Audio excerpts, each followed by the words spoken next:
به عنوان یک موبایل فروش اینو به همه نمیگم، اما این چیزی که امروز میخوام بهت بگم روزی حداقل 3 تا گوشی رو نجات میده.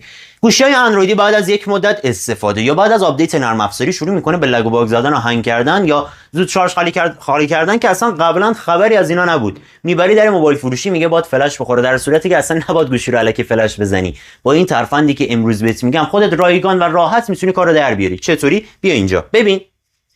گوشی اندرویدی رو وصل میکنی، کلا خاموش میکنی، وصل میکنی به شارژ و یک سر کابل رو میزنی به سیستم و یک سر کابل رو میزنی به خود گوشی. بعد وای میسی این درصد شارژ اینجا بیاد. وقتی اون اومد دکمه پاور و ولوم بالا رو همزمان با هم دیگه نگه میداری تا لوگوی سامسونگ بیاد. لوگوی سامسونگ اومد دکمه پاور رو ول میکنی و فقط ولوم بالا رو نگه میداری.